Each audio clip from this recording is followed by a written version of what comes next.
session here about how we want to bring some awareness to how we are all part of the system. And I heard this described at a workshop we were running a couple of weeks ago. A really beautiful illustration. Now this fits for those of us who live in the big cities. It's like when we're in the traffic and we're driving and the traffic is kind of, you know, there's a lot of traffic on that morning, and then we start saying, why are all these people driving today? But you're driving as well? That's what we're going to try and unpack, you know, how we are all part of the system.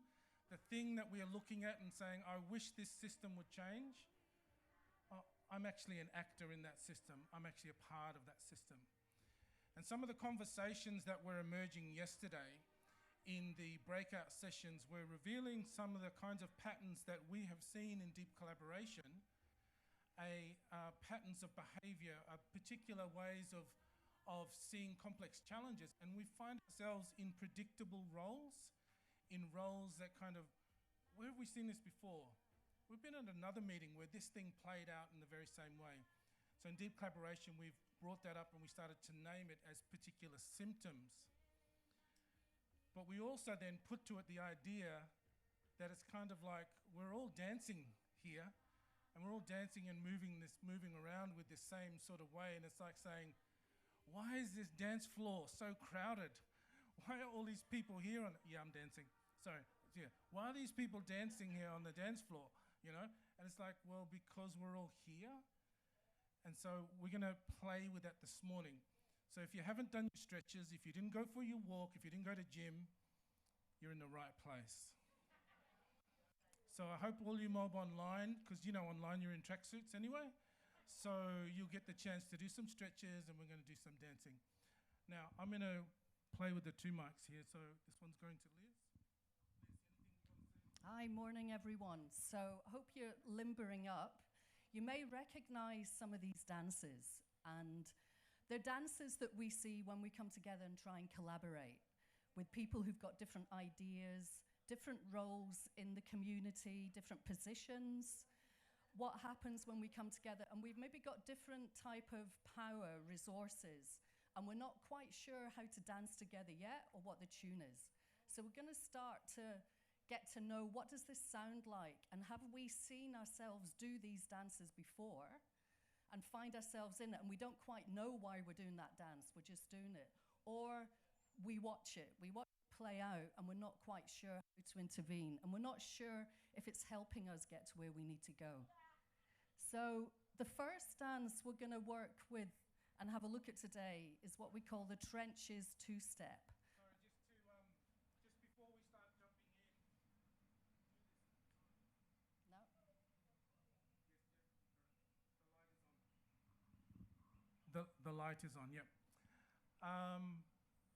We're going to need some volunteers from the audience. Thank you. Now, we've did this before, right? We know. Thank you. They're called plants. Thank you. And I think, Beck, you were one too. Beck, you're a volunteer. Remember, we volunteered you. And Kelly, we volunteered you.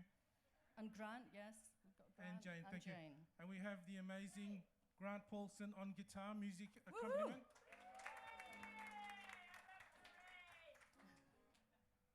Sorry, Liz, take it away. The first. Okay, so line up for the first dance, which is the trenches two-step.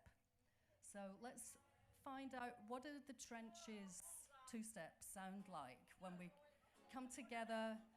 We take a step, then we go, this is getting a wee bit uncomfortable. I'm going back into my trench. Take it away. The two-step.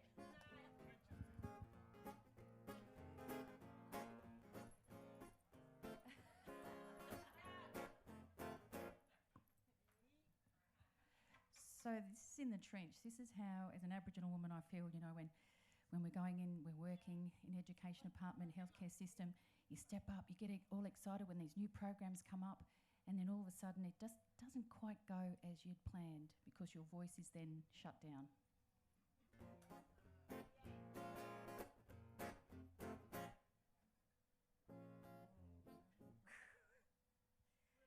And this is from another side that says, oh, no, I tried. I tried so hard, but it's not working. And so I've done what I can, but I just can't do anything else.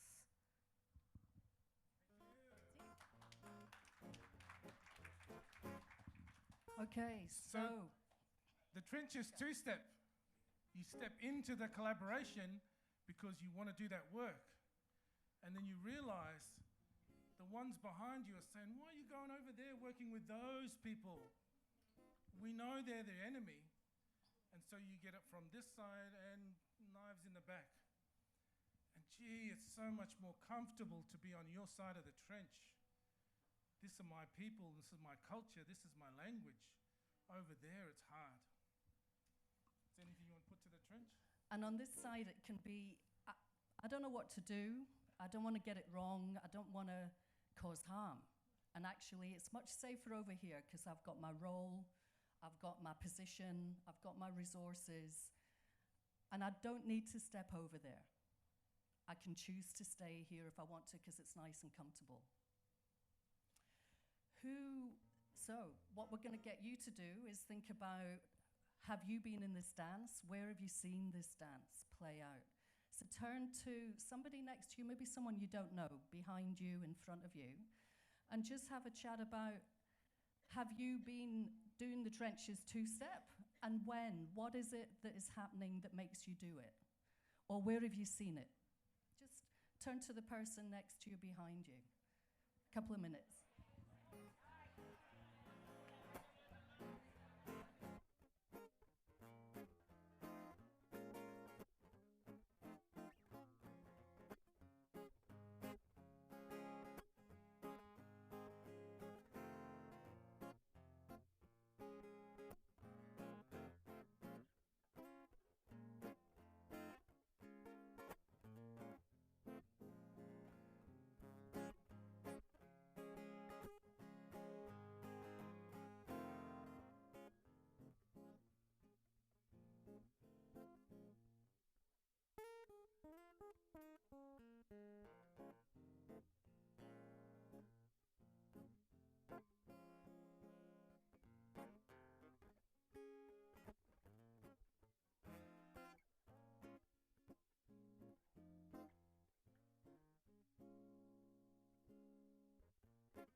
Thanks. Okay, folks.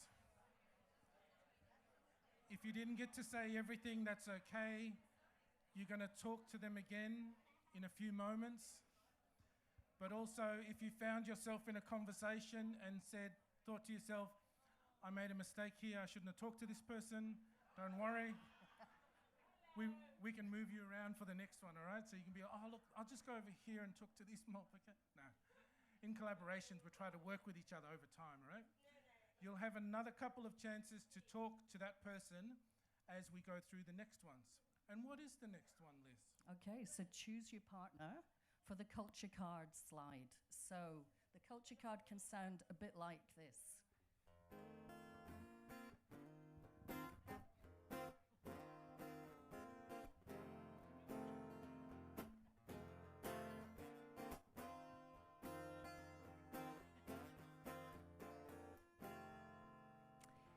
here I am, a white woman with all my unearned privilege and power, sitting in a First Nations-led process of change, and who am I to take up leadership in First Nations work?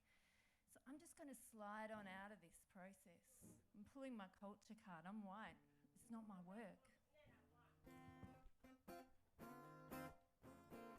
And here I am, as a First Nations woman, sliding into these talks at this table and not liking what I hear.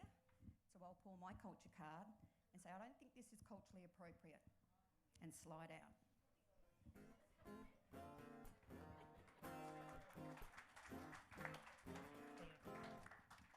Thank you. How about our performers? That was fantastic. And we plucked them straight from the crowd. Okay. So the culture card can be played to stop things or to help things keep going. Sometimes we can put a culture card down, we can slide it across and go, nah, it's not working, can't happen, because according to my systems, my beliefs, my culture, where I am from, my language group, these things can't be done in collaboration. You can't do that over here in this community. So we'll play it as a stop, or we can play the culture card to liberate and free up the collaboration. We can play it as a way to say, oh, there might be a way to do this. There is a story in my culture. There is an understanding, a concept in my language. There is a way in which we can perhaps look at this. But this also appears in government systems and in other systems as well. How does this card look like, Liz, in that system? So it can sound a bit like it's protecting something.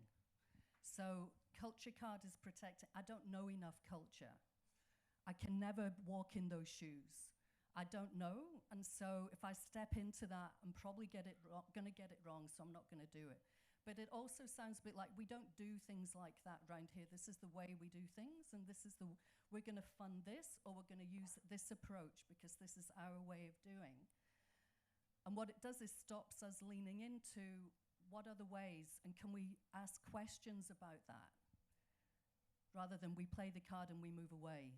And I know for myself, being white, that often I've played it when I'm not sure and I don't know what to do and I'm standing on eggshells, so it's like, oh, I don't know. So I'll back away and I'll slide away. So now it's your turn. Pick your partner and think about, where have you been in the culture card slide? Where have you seen it, done it, played it yourself, and what was going on when you did it? What was happening? What prompted you to do it, or what did you see happen? Couple of minutes. Pick your partner.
Okay, thank you.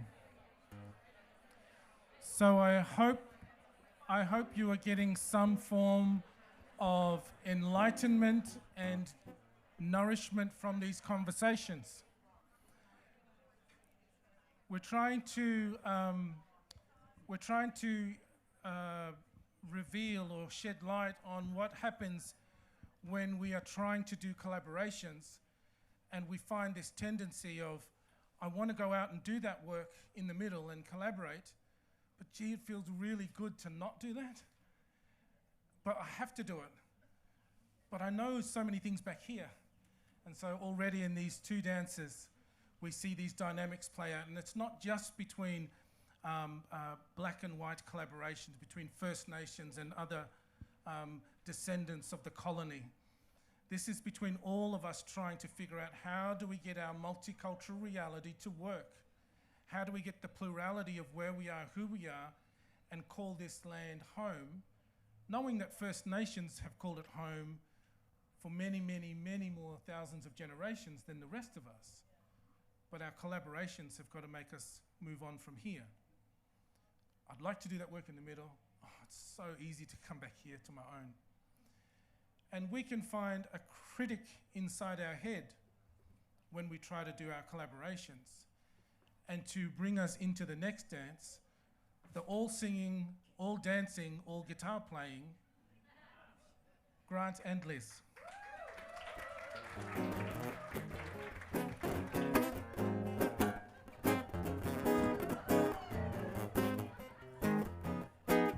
Okay, a little bit, let's go, come on, yeah, come on, woo!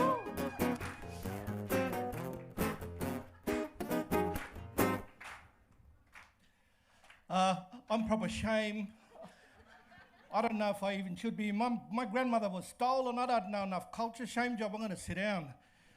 Because the way that auntie's looking at me at the back there, she looks like she's going to hit me with a nulla later. She's going to say, I did it wrong. I spoke it up wrong. I used wrong language from another country and I shouldn't have used that one. So yeah, I'm gammon. I'm too ashamed.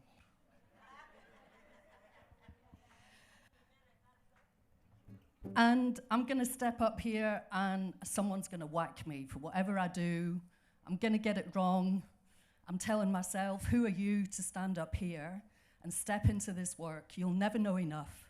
You'll never know what you're doing. And someone's going to tell you and you're going to get whacked. So I'm not sure about whether I'm going to step in, step out, or do a wee twist. So, over to you. The critic twist, it's either in you, going, you can't do this, who are you? You don't know enough, you've not got enough power, you'll never know enough. Or other people are going to tell you that, whatever you do. Who are you to do this? Who said you could do this work? So is it in you? Have you seen it? And what was it that made it come out for you? Few minutes on the critic twist. Choose your partner.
Okay, so that was the critic twist. Do we all know that one quite well? Yes, show of hands. Who knows the critic twist? Yes. We're all there. Okay, now here's another one which some of you may have seen or been in. Take your partner, Mark and Jane, for the Fantasy Leader Tango.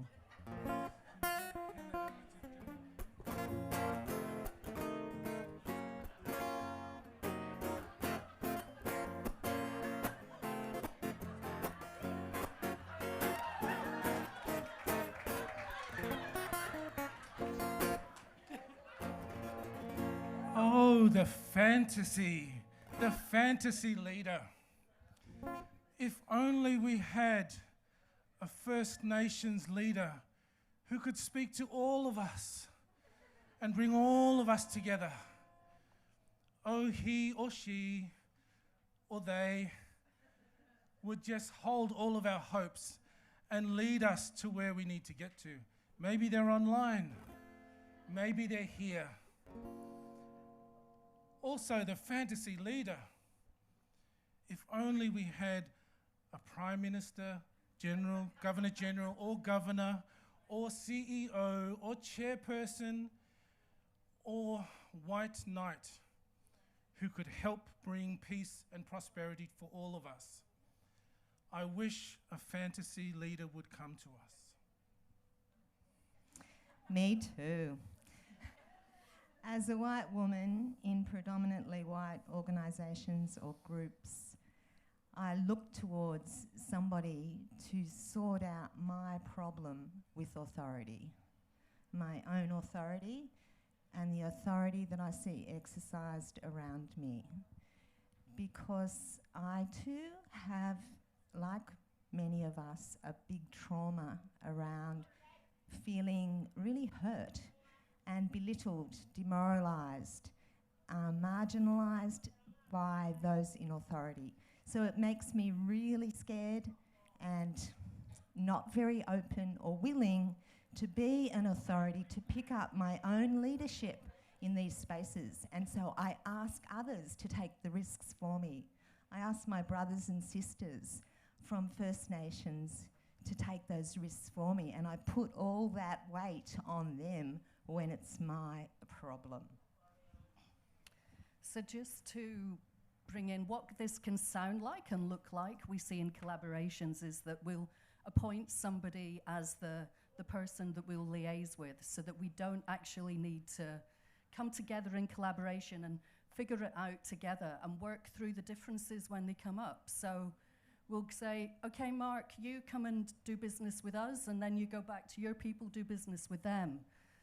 And then when he stuffs up, which of course he's not going to be able to hold all that expectation, then we can just blame him, rather than us do the work ourselves of coming together to go, how do we disagree? How do we hold difference? We can disagree with you, but we can't disagree together. So pick your partner.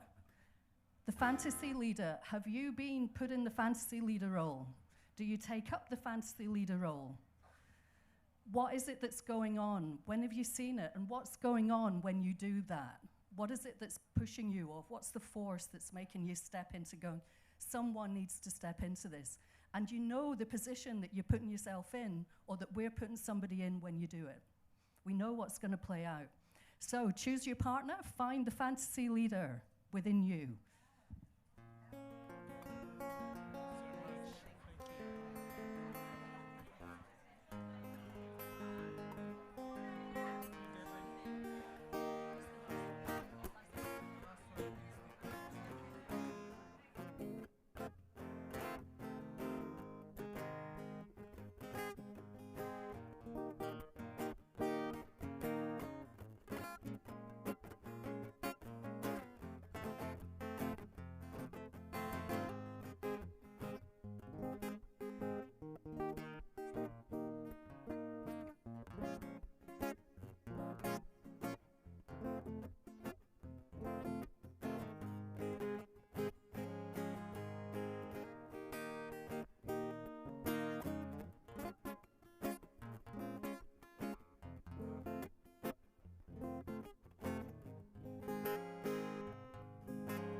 same thing with the mic with Grant.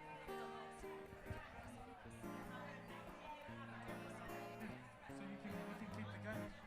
You're allowed to keep the gate now. So we're good? We're good, Liz? Thank you, thank you. So what this looks like and what this sounds like from here is that just like it is in a normal dance hall, the first dance has got people going, oh, I'm not sure, you know, and there's a couple of people having a really good time, but most of us are like, I'm not ready yet. But now it's like, oh man, we're all on the dance floor now. This is awesome. Yeah, woo! Everybody's on the dance floor. So we've saved the best for last. Yeah, you know how it is. Please give it up for the Gatekeeper Groove. This is you, brother. Yeah, this is you. And take two.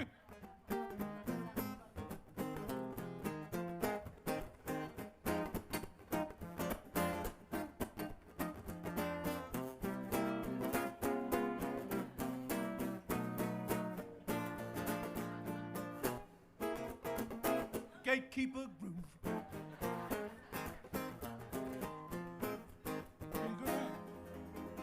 He's here all week. He's here all week. Okay, I don't know who these other mob are, but they don't speak for me, okay?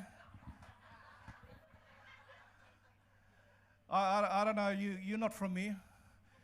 In order to get into this organisation, you want to come onto my country, you want to speak on behalf of me, you've got to go through my elders, and they're not here, so I'm the oldest. So I'm just letting you mob know now that if you think you're going to come in here and run, you can turn around in your white Toyota and drive on back out of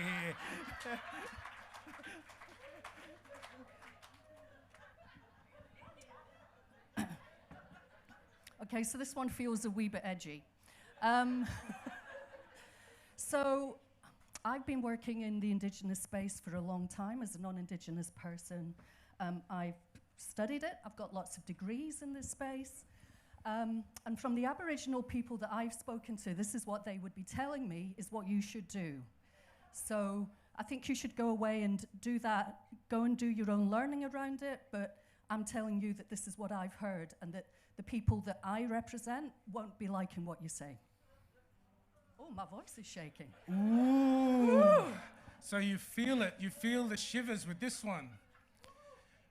The gatekeeper provides a very important role of protection. There is a boundary that needs to be kept, a gate that needs to be kept.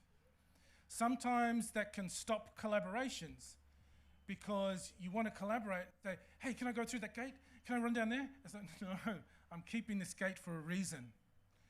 And so there can be an honourable or noble part of gatekeeping, but then there can also be a destructive way of gatekeeping. I'm the gate. You can't go unless you go through me. Or I'm going to stop and it won't happen, not because I'm protecting something good, just I want the money. I want the light. I want to be known as the author of the report. And therefore I'll get on Q&A. Yeah. So the gatekeeper can be doing something for an important cause, or the gatekeeper can just be holding this to themselves. And the fact that we either smile or grimace with this gatekeeper is because we see this. And again, it's not just in the Aboriginal and settler communities, it's not just in First Nations, it's in all the kind of collaborations where we try to do this work. And we come up against this. Why are you here gatekeeping? Why can't we make a possibility to get through? Sometimes we forget they're holding something important and we want to respectfully kick the gate down. But then other times we're like, this is really hard. And sometimes we have to do the gatekeeping. Personally, I found I had to gatekeep on behalf of our parents You know, our parents as Aboriginal Christian leaders for 50 years. And then towards the last maybe, 10, 15 years, lucky that the two of us look like bouncers, because we had to gatekeep on behalf of them.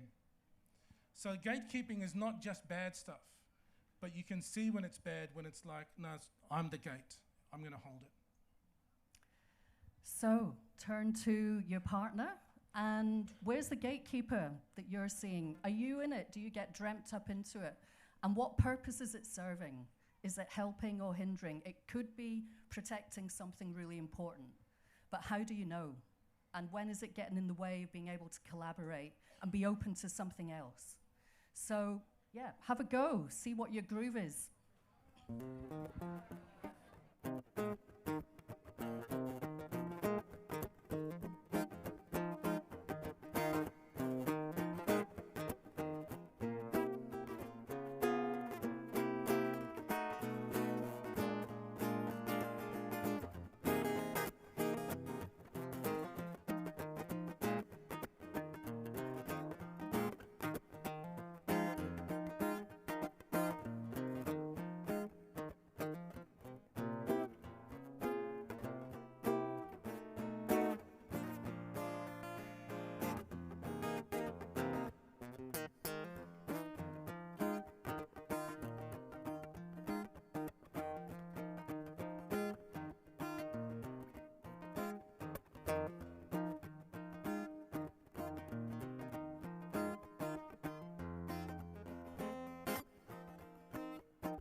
Okay, so hope you've enjoyed Hope you've enjoyed these dances. It seems like we can't tear you off the dance floor now. So these are just some of the dances that we've seen in collaboration. When we've been in collaborations ourselves, when we've been walking alongside and working with other collaborations, we see this dance all the time. And I'm sure there's many more. So these are just some we've seen. Just like you take a few minutes to think about and speak to your partner about what other dances are you seeing when we're collaborating in place, trying to change the system, whether it's around power, resources, ways of doing things, ways of knowing. What else are you seeing? What other dances or roles that we may have missed? Yep, have a go. See what other dances we can do.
Okay, folks, the lights have turned on. The lights have turned on, yeah, and some of you know what I'm talking about because you've been out there at that time when, oh, the lights have come back on. Oh, no. I've only heard about it. Folks, before we wrap up this session, can we all please give a warm hand of appreciation to our incredible musician today, Grant Paulson.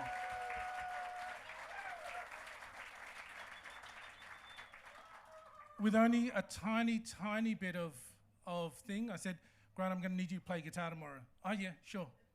And that was it. So between that cafe and here, he's put all this music together. So thank you. And finally, for all those volunteers who came up and braved the stage to voice these roles for us, to voice the dances for us, can we just appreciate them? Thank you. Okay, so the reason why we wanted to present it in this format is that we needed to find a way to share an understanding that we are all part of this system. And while we're on the dance floor, it is actually happening around us. And we've got to find a way to get a consciousness that we're in it. And we're doing these movements, we're playing these actions and patterns of behavior out all the time. So we wanted to bring that consciousness. We wanted to also talk about, and hopefully in your conversations, you started to recognize that there are tensions in this. Sometimes you want to be in a role because you want to assert. You want to push the rights of First Nations people, or you want to say, no, these are our inherent rights. I want to assert them. But then I also have to engage with the system. I also have to find a way to engage with others and difference. I want to assert, but I also have to engage. And sometimes we don't get that right in ourselves, and sometimes we don't get that right between each other. I'll look at them doing that thing over there. This is a better way. And what we see in collaborations is we need that combination. We need people pushing the agenda, and we need people trying to partner and collaborate to move it forward together. And the other thing are the tensions in tactics and strategy and vision. Some of us can say, oh, that statement or that thing that's on the wall there, yes, we all believe in that. Respect, oh, yes, absolutely, yeah. And everyone goes, hurrah for respect. And then in Fiji, you show respect by lowering your head. But you don't do that in Australia. You show respect by standing up and shaking hands and looking them in the eye. It's the worst thing you can do in the islands, you know? Oh, hi, I'm here to read at your village. It's like, why? I'm here at your village, thank you, you know? So how do we do this work when there's differences in even what we see as the vision, right? We can hold it up there, but there's differences in how it's shown. And you may see these roles play out in all the conversations that we're going to have here at ChangeFest. You'll see some of these two steps and gatekeeping and grooving and sliding in culture cards. You'll see all of this start to play out as we are all on the dance floor trying to work this out in our system together. And our challenge is to stay on the dance floor long enough and keep dancing long enough to actually find our groove together. And I feel like he rendereth the lesson. But, sorry, man. I just wanted to point this out here because a question was just asked of me, and a very intuitive and intelligent and wise woman just said, where can we get this information? Where are we going to get it? So go to this website here, deepcollaboration.org. It might show up as platform C slash, you know, thing, slash, either way, it doesn't matter. The point is the information's here, all right? Thank you. So as we're going into the next few days and slashing, when you find yourself in the dance, think about what's my work here? And I'm standing kind of as a white person going, what's our work as white people in the collaboration? And when we want to step back and let others do the work, to think about what dance am I in and what would happen if I leaned in? So the invitation from this is to name it, and it can feel a bit edgy, even talking about it and naming it, so that we can then go, there it is. I'm doing it or I'm seeing it. So what could I do differently? So we extend the invitation to you, invite you into the dance, and we'll see you on the dance floor. Thank you.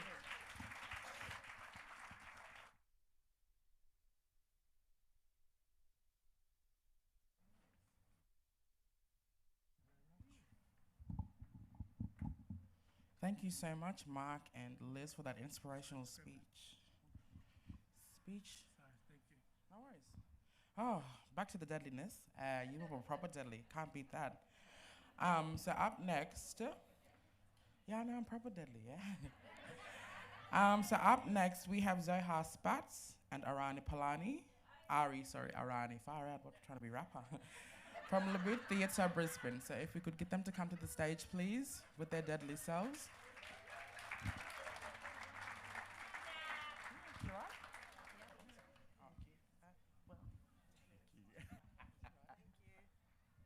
Hi, everyone.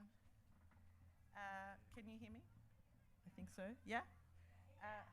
My name is Zohar Spatz. I'm the CEO of Boite Theatre.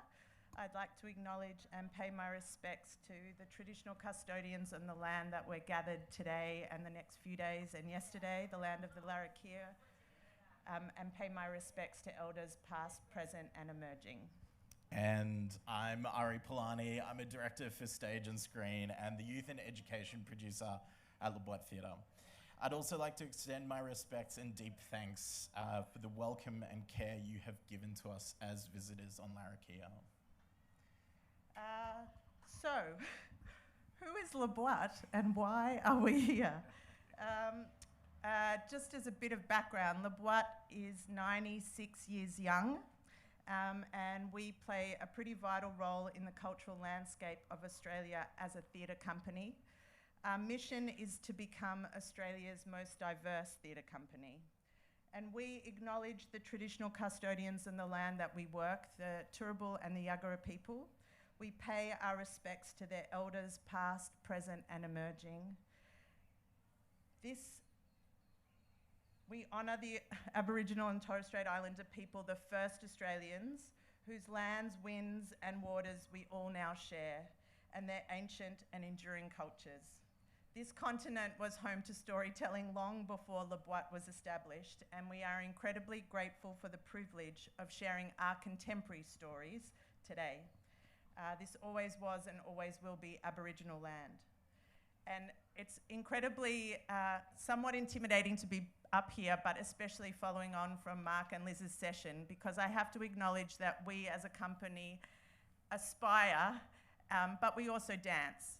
And along the way, we give a little and take a little, and we're learning all the time. And we try our best, and we aspire to allow and enable the right to self-determine artistic identity. We try and promote artists and emerging talent as best as we can.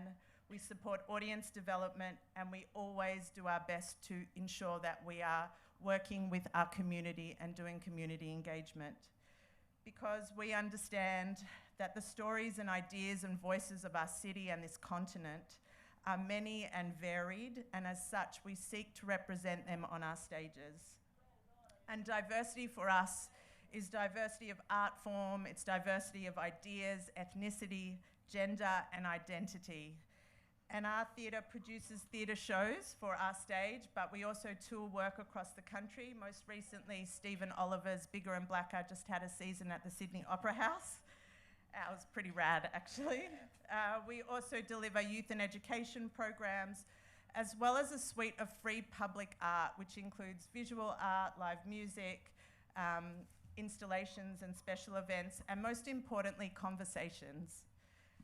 And in working with those diverse communities, First Nations communities, we work with migrants, with refugees, LGBTQI community, we understand that La Boite must be an inclusive enabler. So we are the connector of the political, of the cultural, and authentically diverse work by the artists that we engage. And we want to ensure at all times that our work is supported by a cultural council, that there is community engagement, and that we have outreach.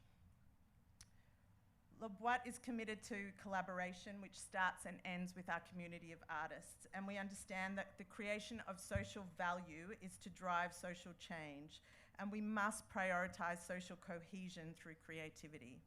Our work lies in a space where culture and action can fundamentally change the pathway for self-determination, agency, and how we wish to be seen. Because we witness daily the transformation that can happen in communities when we invest in storytelling and culture. Young people have been a central part of our discussions yesterday. And as we journey through the day, they are the ones who will be most significantly impacted by the actions we choose to make and the ones that we choose to not make.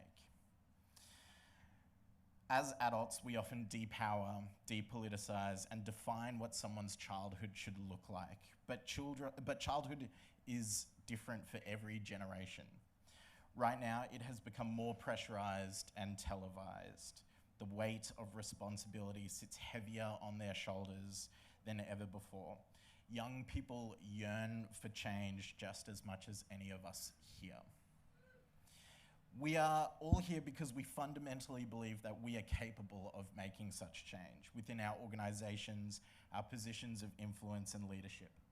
But we would like you to take a moment, not as any of these highfalutin organisations or positions, but you as an individual. We want you to take a couple moments to consider what change you wish to make. Just on a personal level, what change you wish to make. It could be the first thing to your mind. Sometimes it is very simple. or it could be as complex as the world around us right now. Take a moment, turn to the person beside you, have a big conversation as quickly as possible of what change you would like to make. You personally, speak from the heart. We'll give you some moments.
All right, how did your chats go?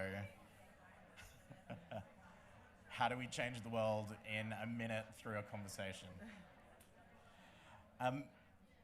We invite you to write it down,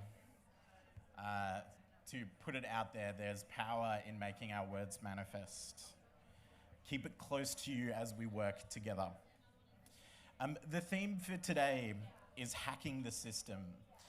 Systems that we are all wrapped up in, and it's wrapped up with these words: policy, plans, visions, declarations, and statements.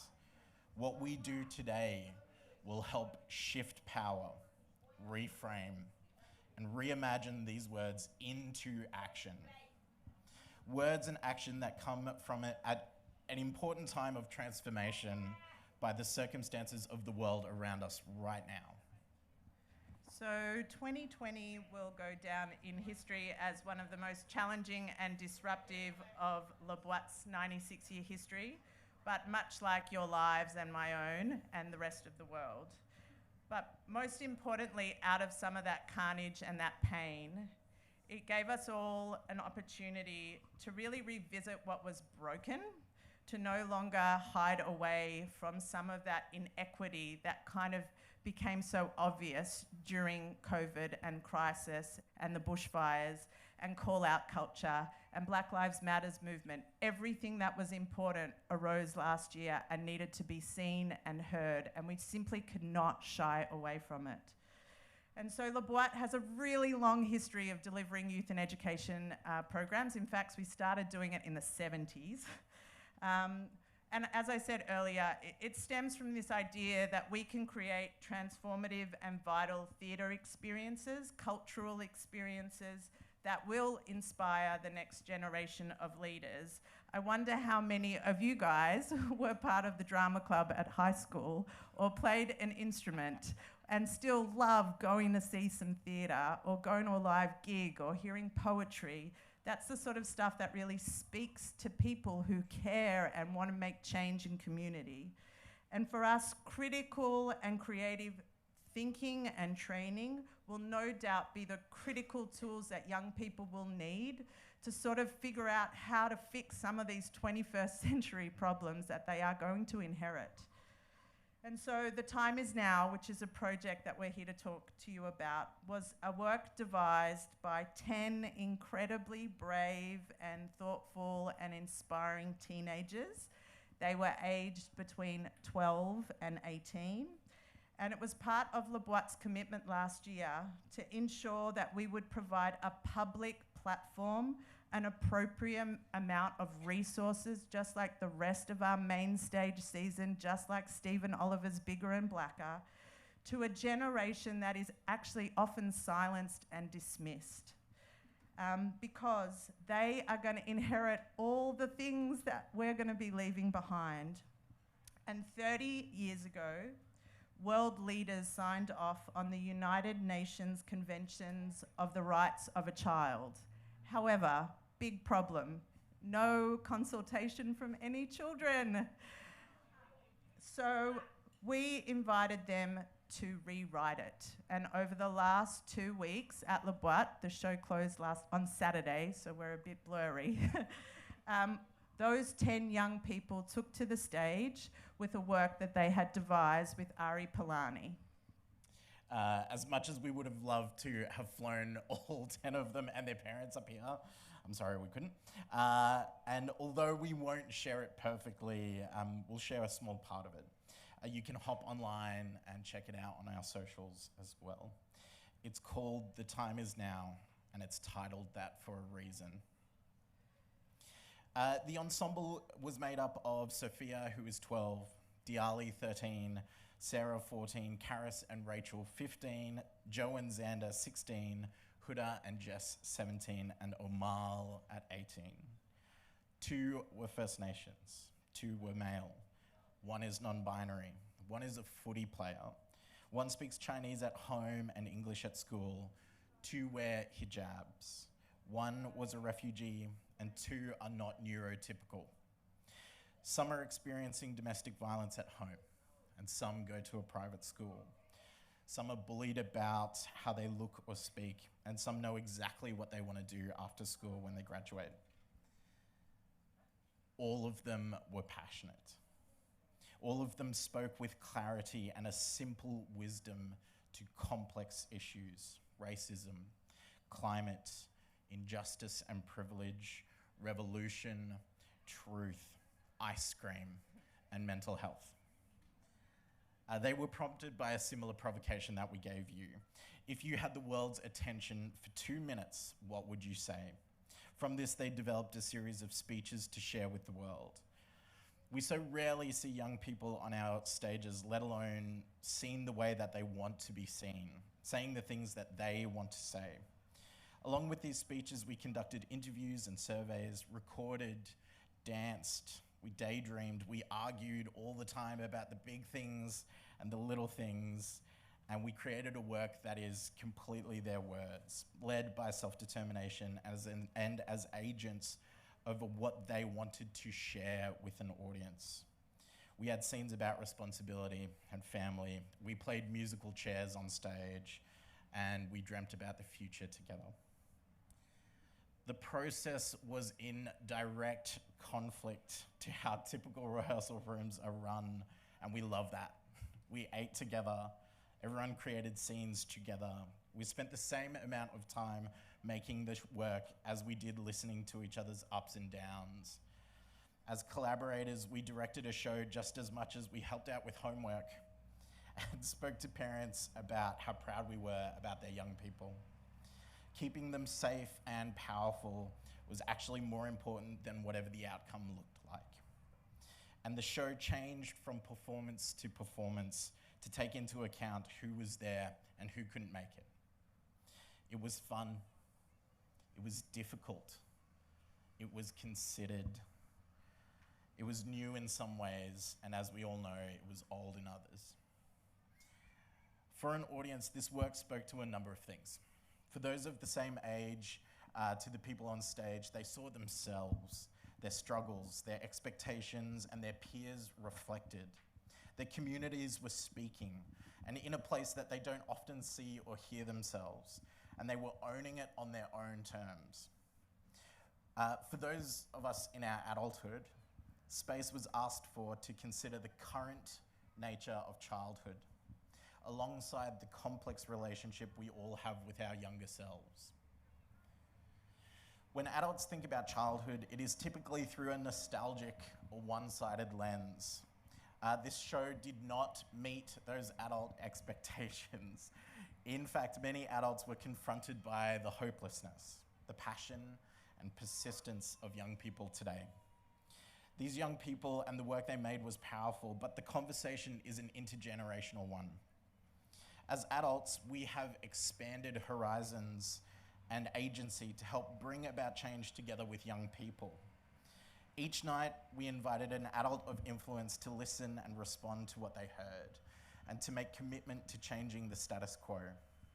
This work was actually less about the rights of a child and became more about the rights to a childhood, something that the UN Convention doesn't speak to, but it definitely can. What we're about to share with you is how the ensemble finished their show. Close your eyes and listen to their hopes for the future. We have one last thing to say. I would like to acknowledge my tribe, the Gungaloo people, and my family who have made me who I am today. The history of racism in this country is something we need to talk about, and something I'm going to keep on talking about. We are here on stolen land where sovereignty was never ceded. There is still no treaty. To all First Nations people of this country, I want to say thank you. We know sorry isn't good enough. You've been through so much, and sorry just doesn't cut it. We want our actions to speak louder than our words. Listening and acknowledging the traditional practices of Indigenous people throughout Australia and their way of taking care of country should be a priority. Listen to the solutions known by First Nations people around climate. Sorry means you don't do it again, but the reality is, in this country, we're still unfairly and disproportionately incarcerating Indigenous people. We're still killing people. We acknowledge the history, the truth, and what we have done to the land. You've heard our stories and the things that we care about tonight. It is your responsibility to act on what we have said to you tonight. Empty words have no weight without your actions. Every person is the youngest that they will ever be right now. We acknowledge and respect our elders. There will always be people older than us. But we ask you to look after those who are younger than you. And to continue what we have started tonight, please stand. Place your hand on your heart. Beneath this hand is your heart. The same hand and the same heart that you had when you were a child. A child who want to grow up. The child you once were and the adult you wish to be. You stand in between those two things. Now, repeat after us. Every young person everywhere has the right to immaturity. Every young person everywhere has the right to immaturity. Has the right to a future. Has the right to a future. Has the right to call out bullshit and to start a revolution. Has the right to call out bullshit and to start a revolution. Should not be discriminated against because of their race. Should not be discriminated against because of their race. Has the right to feel safe. Has the right to feel safe. Is entitled to ice cream in a world that is kind. Is entitled to ice cream and a world that is kind. Has the right to not always be brave and resilient. Has the right to not always be brave and resilient. Has the right to be listened to. Has the right to be listened to. Has the right to be a badass queen. Has the right to be a badass queen. Has the right to express themselves. Has the right to express themselves.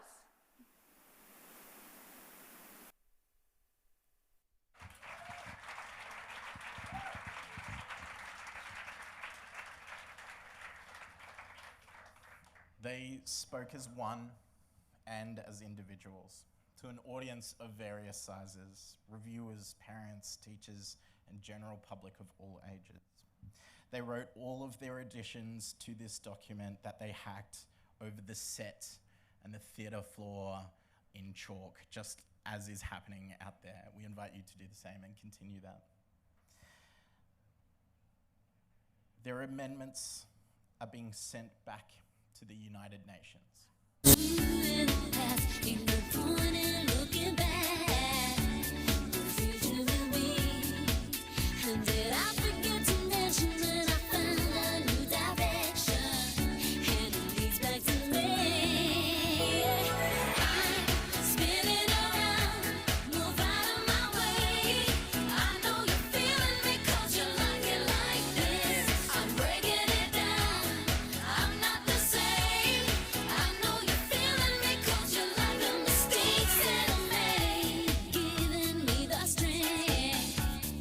Really believe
children at the government school send money for the poor. And all you buy, you bargain for with your little man. Soda from your suits down to your Panama, your trade paragon. So it's a back beach in the summer, a chalet for the snow. You poor hoochie feel hoochie, mama, you got really no place to go. Antiques flown in from Venice fill your house upon the hill. While your money sold the soul of rock and roll, or some cheap disco for real. I've seen your peers pouting over beers, the loneliness it shows. Mistaken tacky sex for sensuality, they bought into rag roll. So it's a back beach in the summer, a chalet for the snow.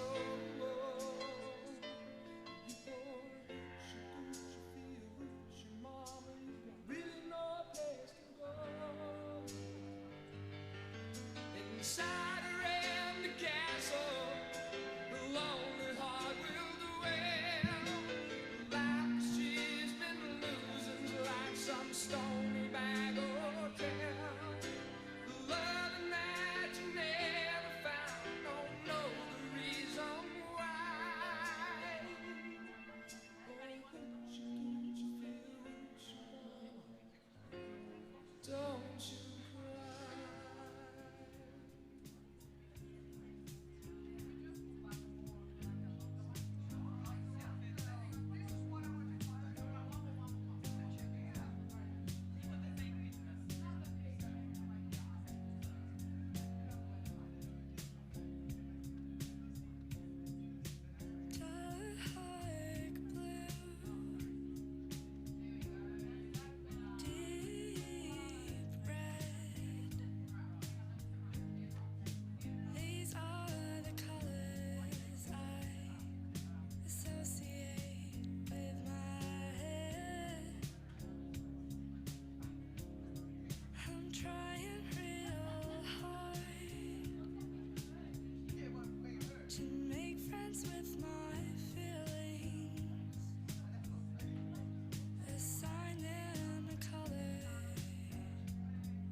Which colors make up my heart?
miss my old friend. I've come to talk with you again, because their vision softly creeping left its seeds while I was sleeping, and the vision that was planted in my brain still remains within the sound of silence. In restless dreams I walk alone, narrow streets of cobblestone, neath the halo of a street lamp. Turn my collar to the cold and damp, when my eyes were stabbed by the flash of a neon light that split the night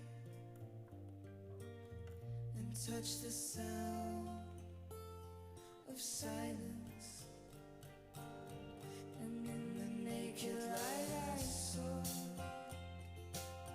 10,000 people, maybe more,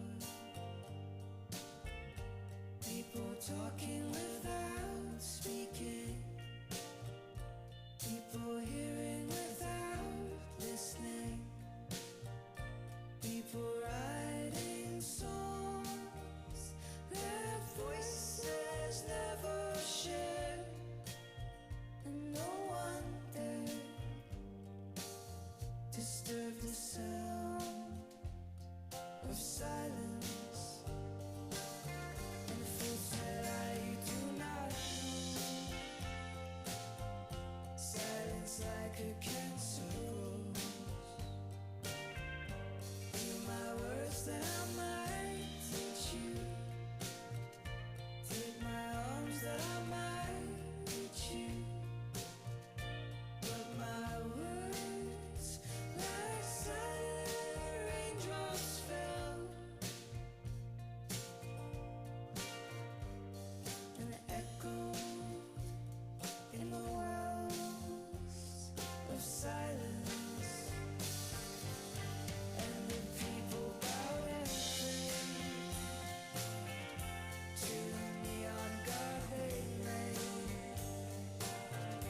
and the sign flashed out its warning in the words that it once forming, and the sign said the words of the prophets are written on the subway walls and tenement halls, and whispered in the sound of silence.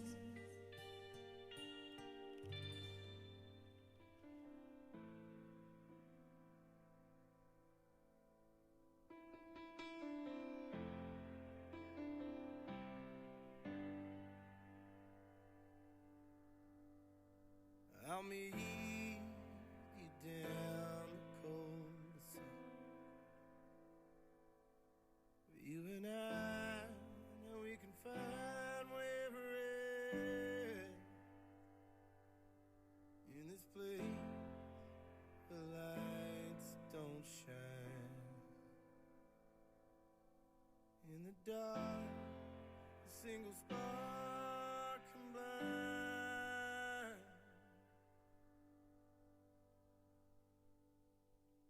It's you and me, baby. Nobody needs to know. It's you and me, baby. Nobody needs to know.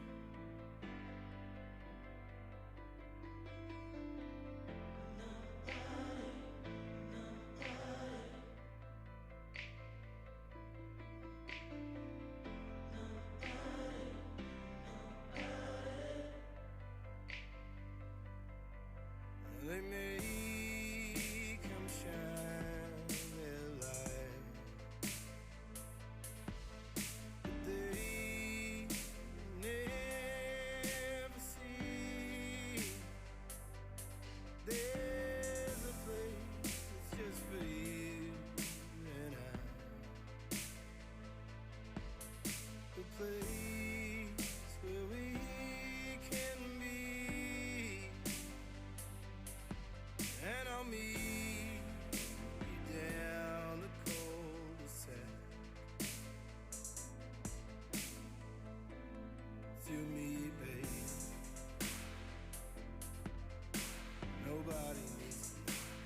Hello. Check, check, check, check, check.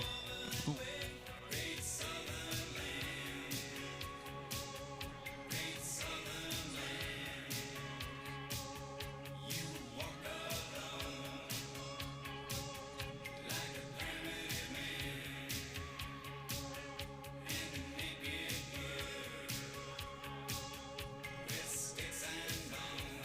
Check, check, check, check, check. Seeing it? Check, check, check, check, check.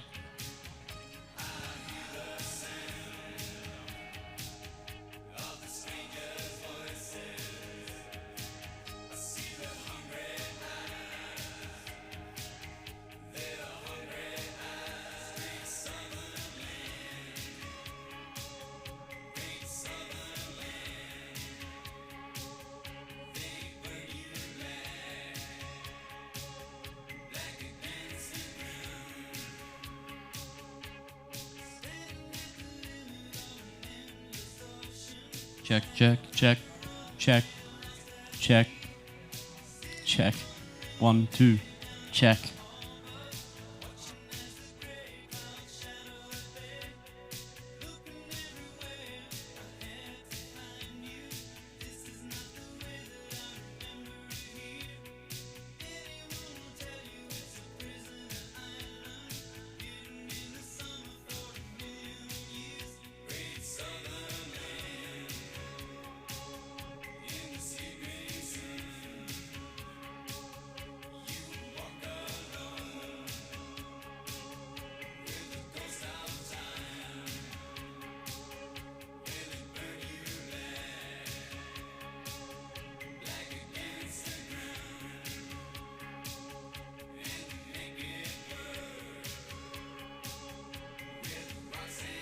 Check, check, check. 1, 2, check, check, check. Check, check.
Alrighty. All the mob at the back, if your mob can hear me. Yeah, sorry, I got a big throat. Yelling all over the countryside. For the mob that's at the back, if you mob could come back slowly, we'll be starting soon. So if you could finish up what you're doing, maybe come back, have a seat, and get ready for the next session.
Hello? Hello? Oh. Hello, everyone at the back. If you mob aren't still over here, please come over, make your way down so we can proceed.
Alrighty, guys, let's get this underway.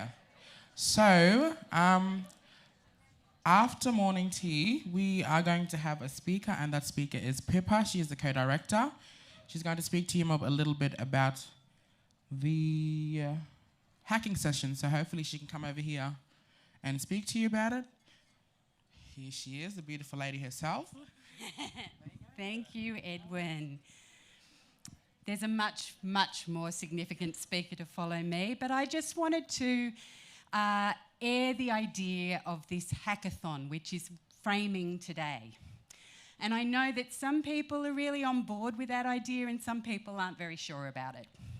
So I just wanted to give you a little bit of a framing for it, and I hope that's good. So a hack is a disruption, and it's a systemic disruption. That's what those fellas do online, where they're so impatient and they're so desiring of change that they get into the computers and they do some naughty things. It's not always good. However, it's the disruption that means that the system has to reorganise itself. And so many people are calling for systems change that I was talking to my friend Jacob Boehm. Now, he's a First Nations cultural leader. He couldn't be here today, very sadly, but he and I talk a lot about the need to hack. So that's where this idea came from, for ChangeFest. And it's not necessarily a negative thing. It can be a very, very constructive and positive thing. But I guess what I'm noticing a little bit is that systems change is showing up in a way that's just tweaking the current system. And it's not doing the really deep work that we all are here to see. So the idea of this hack that's going to happen this afternoon is trying to get a little bit deeper into some of those themes. And I was really, really moved, as I'm sure others were, by the presentation that Zohar and Ari gave us. Now, that's a hack.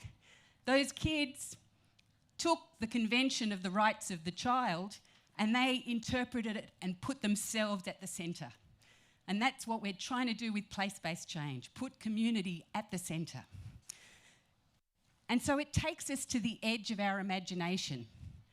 It takes us to that place where the fear starts to creep in.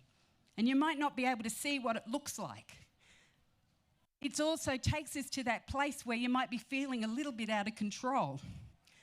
And if you do it on your own, it's really overwhelming. And that's why we do it together. So I hope that's just a little bit to help through this idea of what hacking is. And sometimes a group of people decide that they need to go away and make a different plan. And the gentleman that I'm about to introduce is part of that. Thomas Mayer. Thank you, everybody. Thank you, Pippa. Thanks for the invitation to speak today. I pay my respects to the Larrakia people and their elders past and present. Myself, I'm a Torres Strait Islander, born and bred here on Larrakia land.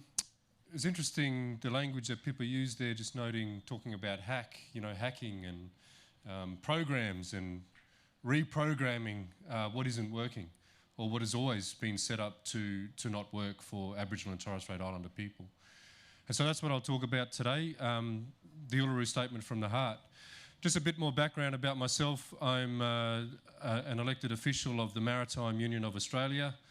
Thank you. I was a wharfie, MUA here to stay.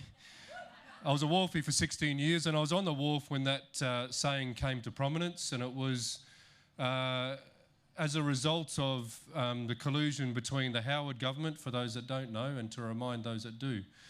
John Howard, Prime Minister, colluded with the Patrick Stevedores, so the company that, big stevedore company, wharfies, and the National Farmers Federation, to try and destroy the unity that we had on the wharf, our union. And then the strategy was to then go after the rest of the union movement. Our union is a militant union. We have a very important part of the logistics chain. We have a long history of supporting other workers, other unions, and social justice struggle. And so that was their strategy: break the MUA, and then we can go and destroy the rest of the union movement. And it relates to what I'll talk about today, the Uluru Statement and the importance of a voice, because what Howard understood really well was divide and conquer. And that was the tactic that he used on wharfies. I was a 20-year-old wharfie, and I remember wondering, why are we always being bashed in the media and in Parliament, current affairs, just constantly in them days. They were saying wharfies were lazy. They were saying that we had criminal underground activities going on and all this sort of stuff, demonising our leaders. And they were softening up the Australian public for April 1998, when the way that they sought to destroy the MUA was they moved in mercenaries, balaclava wearing Rottweiler dogs loosely held at the end of leashes, in the middle of the night, from both the wharf side through the gates and also through, they came in on those little rubber Zodiac dinghies and climbed onto the wharf, and they physically dragged us from our livelihoods. Physically dragged us out of the forklifts and the cranes and locked us out of our livelihoods. Now, one of the reasons that I'm really proud to be a trade unionist, an MUA member, is the long history of that social justice, support for social justice struggles. The Gurindji Wave Hill Walk-Off, the 55th anniversary is coming up in late August this year. Wharfies didn't hesitate to support the Gurindji people when they walked off. We chipped in, and I see some Darwin people here. A lot of our mob were, families were on the wharf back in the days, the R-Kits, the R-Mats and all the rest.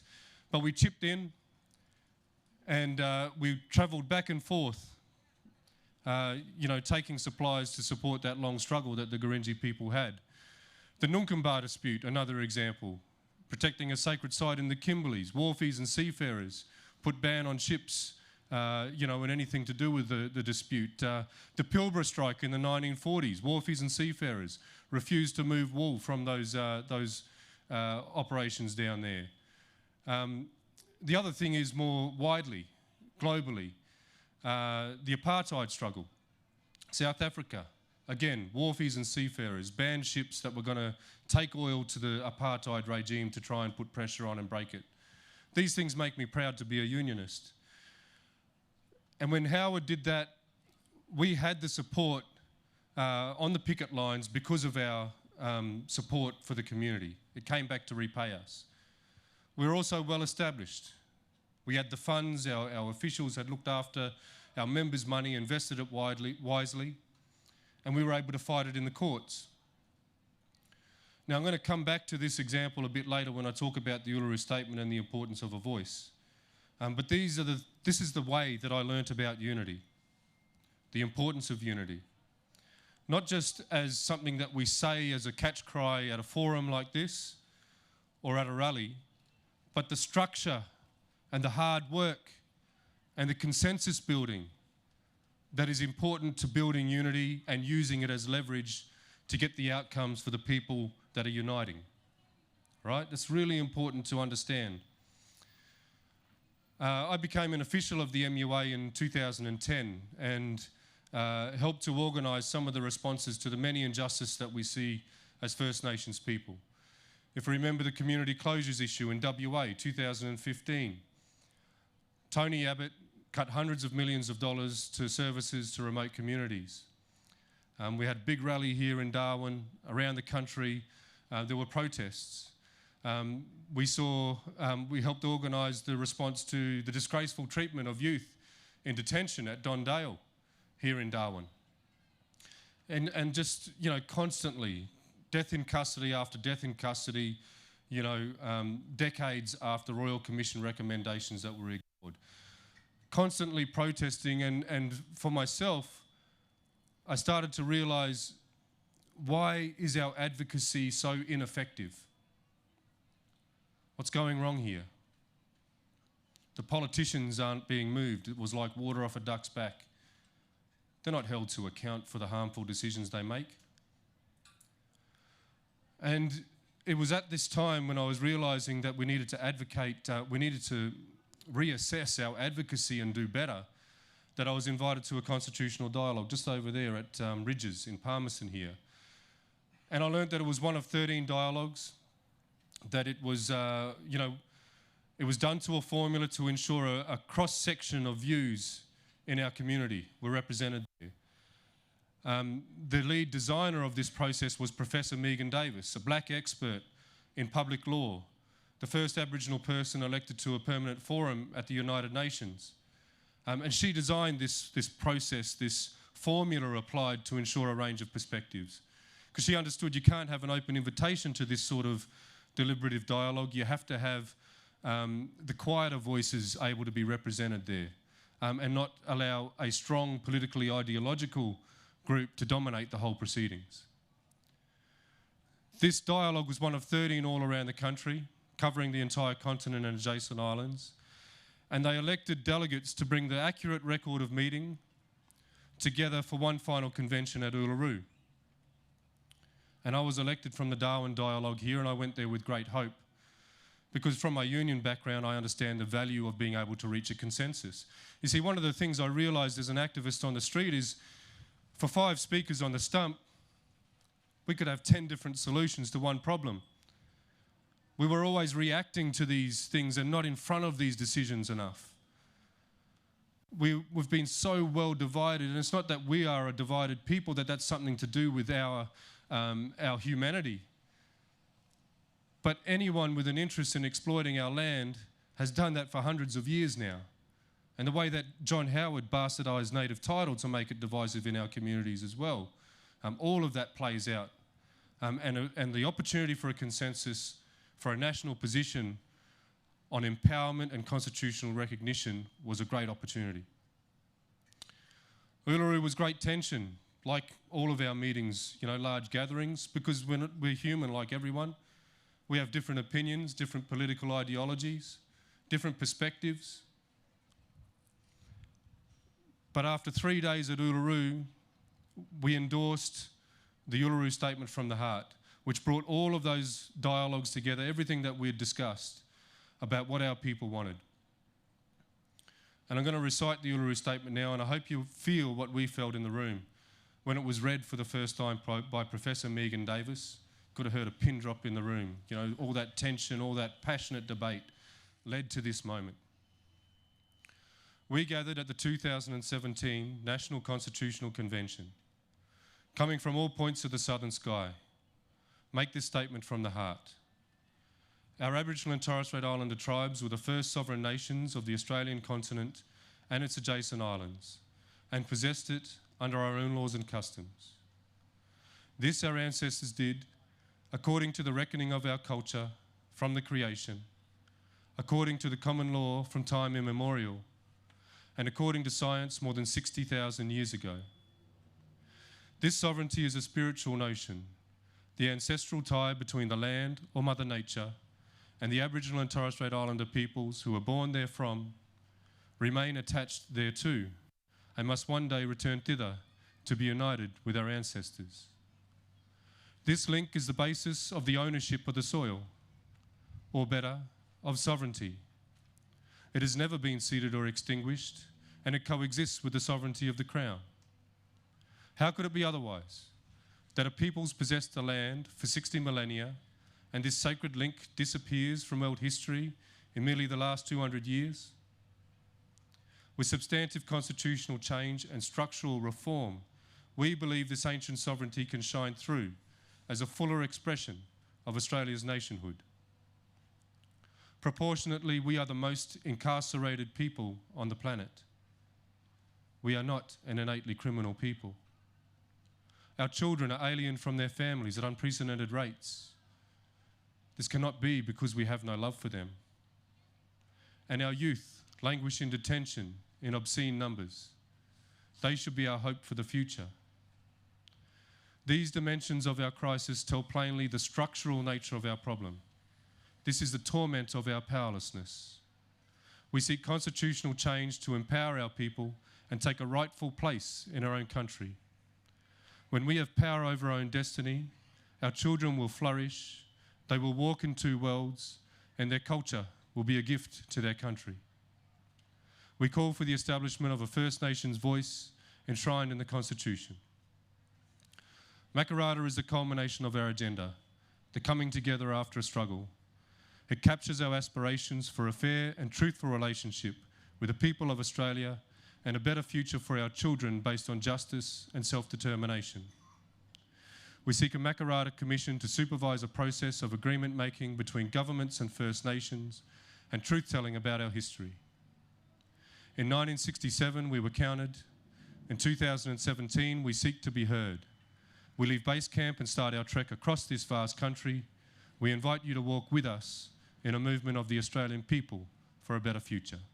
That's the Uluru Statement.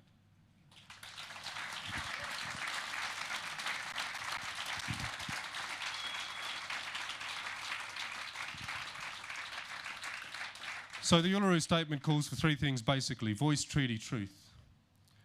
A constitutionally enshrined voice, because we've had many voices in the past. The AAPA was led by an Aboriginal wharfie in the 1920s, the Australian Aboriginal Progressive Association. It only lasted 4 years, from 1924 to 1928. The authorities used the powers that they had over our people, the Protection Acts, to intimidate those leaders until that voice was silenced. The AAL, FCATSI, the list goes all the way to ATSIC, the Aboriginal and Torres Strait Islander Commission, which came out of struggle, the Barunga Statement,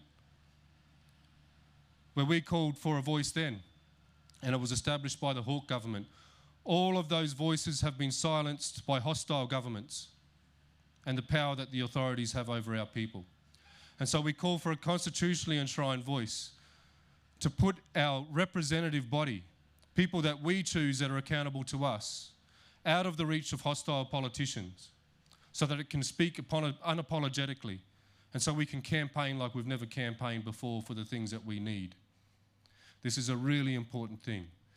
The Constitution is about empowerment as well, that it would have to come through a referendum to be enshrined, and that needs a double majority of the Australian people to say yes. And like 67, we can do it again. And that's a strong mandate from the Australian people that says to politicians that you must not ignore this voice, that you must listen and you must act accordingly. Treaty and truth-making is important as well. But without a voice, we're not going to achieve those things as strongly as we need to. Truth-telling needs a voice. Truth-telling doesn't change things on its own. We need political power to use all the truth-telling that's been done in Royal Commission recommendations, Royal Commission reports and all that, have political power to see those recommendations implemented. That's one of the other great strategies in this. It was almost immediately dismissed by the government. The reason I went on about unity and the way that Howard tried to destroy the MUA is that's how we destroyed ATSIC, right? Remember, he demonised Aboriginal leaders. He amplified the problems. He ignored the review done by Auntie Jackie Huggins. And as soon as he had the opportunity, he destroyed it without a whimper from the Australian public. It was a similar tactic of divide and conquer. So we must rebuild this voice in a way that is out of the reach of bastards like him. Thank you. The government almost immediately dismissed the Uluru Statement, but we haven't taken no for an answer. Some people may not be aware. Just a couple of weeks ago, the Uluru Statement, the first inanimate object to win, won the Sydney Peace Prize. We went from no resources to run this campaign, just my union supported me, Professor Megan Davis, Auntie Pat Anderson, who grew up in prep camp here. You know, us mob did everything that we could to build a people's movement, using the intelligence of the Uluru Statement being inviting the Australian people, not written to a king or a queen or to Parliament like the other statements and petitions. And we've done that, and we've got great momentum. And what I say here is that you are important to this change. You need to get behind this. You need to put pressure on politicians. Write to them. Doesn't matter if you're not used to doing that. Write to them. Let them know that you support this and you want to go to a referendum in the next term of Parliament. Put the pressure on. Share the message about the Uluru Statement, because we know that the more people that learn about it are more likely to say that they'll vote yes. There's correlation in the polling that we've done over the last 4 years. Change, the only permanent change really in this country is the Constitution. That Constitution, the programming of Australia, racist programming done in 1901 to our exclusion, needs to change. And that's the place that we do it, because when we achieve that, it's not a simple act of Parliament, it's the act of the Australian people, and we can do it. Thank you.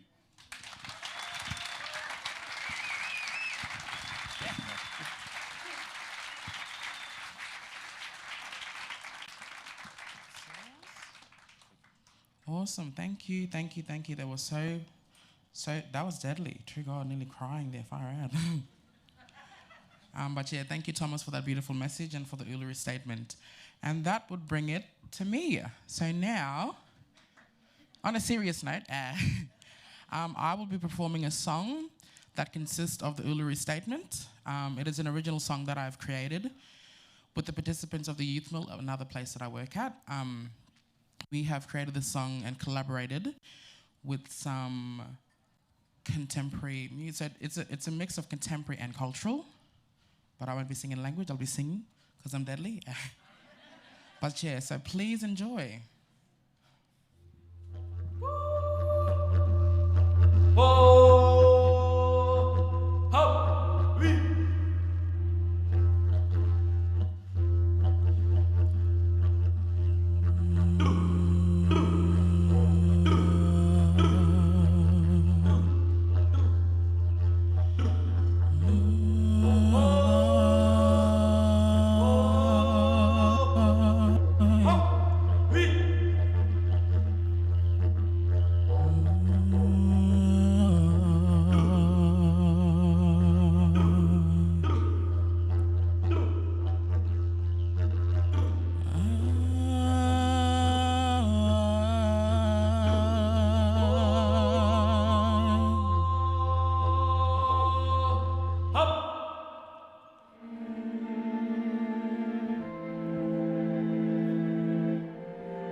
of the spirit of this country.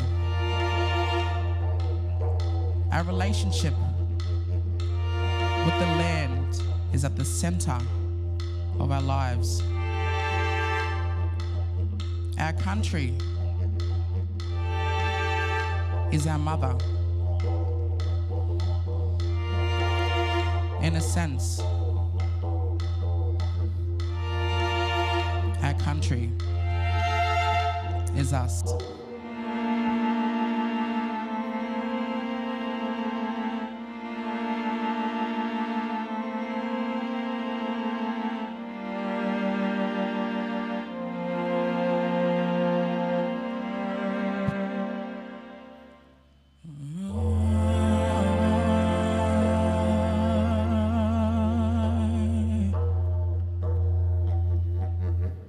Thank you.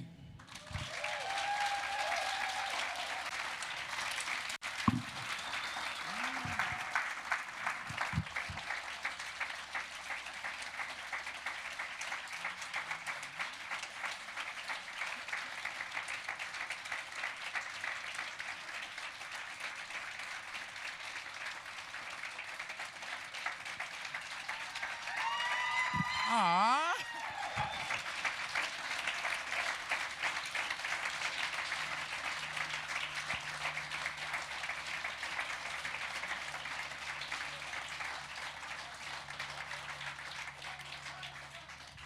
Thank you, Uncle. Really, thank you, guys. So up next, I would like to get a handsome, handsome brother up here, Mark. He's going to speak to us a little bit about what he was going to speak about. So yeah, here you go. Thank you, brother. Thank you. Thank you so much.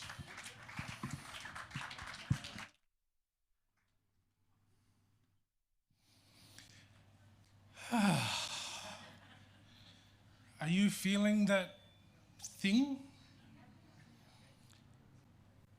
I just leaned over to Pippa and I said, did you deliberately design the oos, oos, oos? Like the stomach feeling it, the heart feeling it, the head feeling it. We're going to move to a conversation where we'll go, so what does that all mean? And I know that the Balanda way, the Karia way, the Gaba way, the Western way. Sorry, there's a little bit of feedback. Is that me with that? Or is that somewhere else?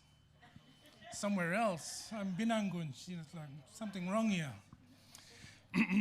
So the Western way is to focus here.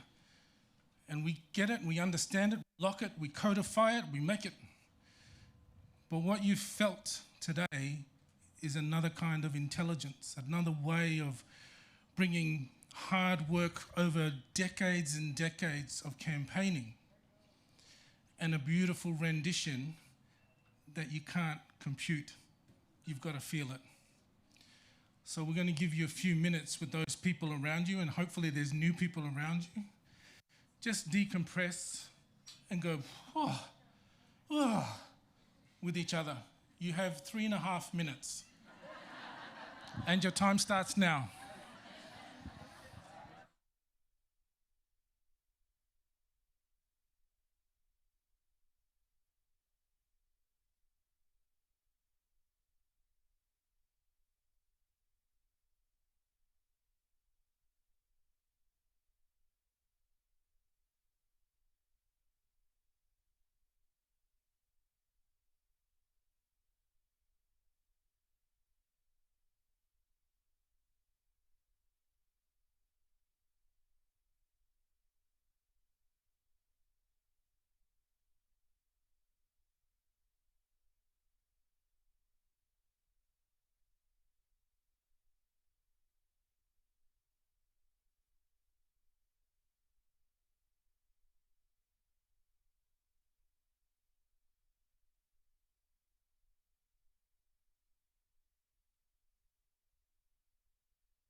Okay, folks.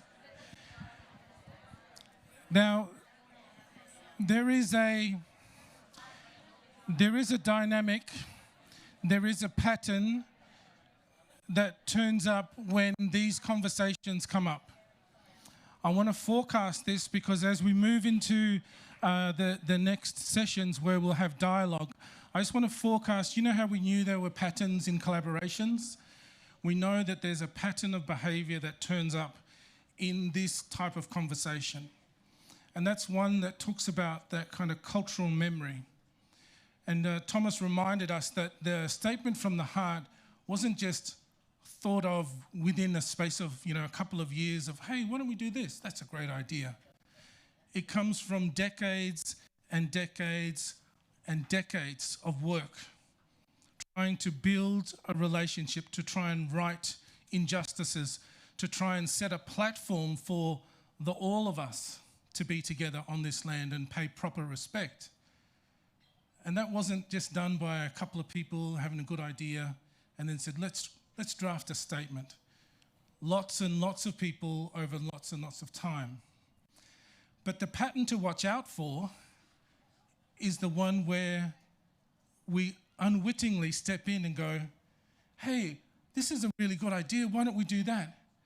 And then you'll find some Aboriginal and Torres Strait Islander people, some First Nations go, that smells like ATSIC. Smells like we did that one before. It's almost like a heartbreaking thing when a younger public servant comes up and says, I've been reading this material, this looks amazing.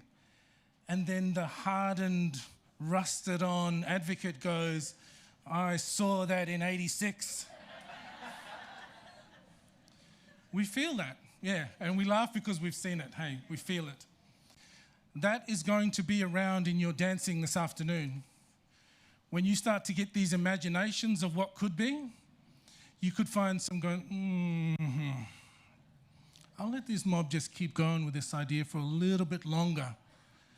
And then they go, oh my goodness, this was a 1997 recommendation in the report from blah, blah, blah. That knowledge, that deep knowledge and wisdom is here in the room, as well as this possibility imagination. Who could have predicted 2 years ago that you would have had a performance like we just had that would see the statement? Oh, sorry about that. Sorry, tech people, I touched the screen. Sorry. You would see the statement here and hear that singing. And it would move you in a way that doesn't just hit your head. We can't predict that. So we can't hold back our imagination for 2 years' time. Yes, there's politicians. Yes, there's systems. Yes, there's processes. But where do we want to go? Where do we want to be?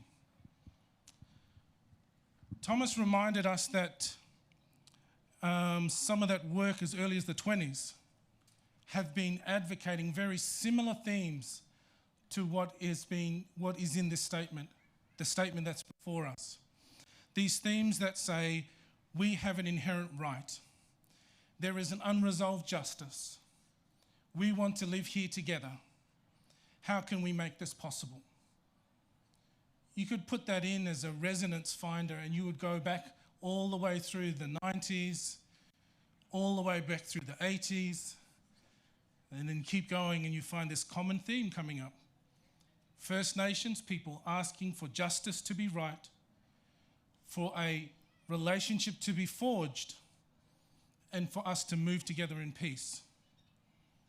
And that's what's being called for in the spirit of this statement as well. I had that feeling when I heard people say, oh, this Makarrata, it's a great thing. It's like a new thing. And then it's like, oh, dear heart. Makarrata was put before in the early 80s by the NAC, National Aboriginal Conference. But Makarrata is ancient as a ceremony. Oh, all right. So we're going back to go forward. We're going into the depth of the knowledge that's in the land and in the spirit of the land to get the spirit of the statement to take us forward. You with me on that? It's not as though we're making this up for the first time. So the statement from the heart provides a light on the hill for us to say, that's something we want to aspire to, where justice is served, the relationship is set right, and we change our institutions and make them do right. Now, you could think about environment in that context. You could think about other justice systems. You could think about the way we collaborate, the way we do things. How do we make a statement like that real into our concrete life? And a question that you will be wrestling with this afternoon is, what does it look like and feel like to have this statement and the spirit of this statement in the centre of who we are and what we do? As organisations, as communities, as partnerships, as collaborations, how do we put that statement like a campfire in the middle? You can't avoid it. It will be part of how we do our business, how we be our business, how we be on this land. And the thing for me I want to remind you is that this is not just a little thing that's come up now. Decades long, our people have been calling for this. And we are here together to try and make this happen. Pippa, we're way ahead of time, isn't it? And that's good. But that's good, because you'll have time. The process from here will be, we're going to move into those conversation spaces, and the buses are coming at what time? 10 to. And to get us ready for that headspace, because it's a shift, but I want to remind you, this is multiple intelligences. And those of you, the education workers, you're like, yeah, we know that multiple educational gobligation. The intellects, the head intellect, the heart, and the stomach, all of it working as intelligences. We're moving into that space. We want you to think about, how do we make this statement relevant and real to the topics we're going to be discussing, and how does it fit when we make it into the centre of who we are and what we are? To remind us of the specific topics, I'm going to invite my colleague, Anna, if she can just remind us of what the topics are and how we may be doing that, and then I'll send us off to run to register and run to the buses. Do you want to use this or that one? Okay, so we're hacking. So as Pippa said, we could have chosen many words to describe this reimagining process, but we chose hack. So why? It's a really disruptive and it's an emotive word. Hacking brings us in the work itself. It's a doing word. So we are the hackers of the system this afternoon. What will we be hacking? And how will we do it? So we're going to understand what has been and what is now, to then reimagine what is next with our hearts and minds and collective wisdom in the group. And from this reimagining, we're going to recreate together. So after lunch, we're going to hack 6 things. But as Mark said, by placing the statement and the spirit of the statement at the centre of them. So in groups, we're going to reimagine what it could look like to place the statement of the heart at the centre of a local community plan. We heard yesterday about the Palmerston Council community plan. We're going to listen deeply to what took place, what they learned, the context which that was in. And then we're going to explore what it would look like to reimagine the plan and the process if we had the statement of the heart in the centre of it, and what that might mean for us when we go home too. We're going to place the statement of the heart at the centre of collective impact. And we have wisdom from people who are leading this work in a number of communities, including the Galawinku elders and leaders. We're going to place it at the centre of the conversation about rights of land and water here in Australia. Got another session which is going to place the statement and the spirit of it at the centre of the Northern Territory youth justice legislation, reimagining juvenile detention as a cultural healing centre. And we're going to place it at the centre of ChangeFest, the ChangeFest18 statement that was created in Logan. What will it look like to reimagine that statement with the statement of the heart at the centre of it? And the sixth one, online people, and those who are missing Zoom and feel like a Zoom session. Yeah? You're on mute. There's an invitation to join online to put the statement at the centre of the conversation about money and our economy. So with that, there's 6 sessions. If you haven't already signed up the back, the registration table, are sign-up sheets. And enjoy. I'm going to hand it back to Mark.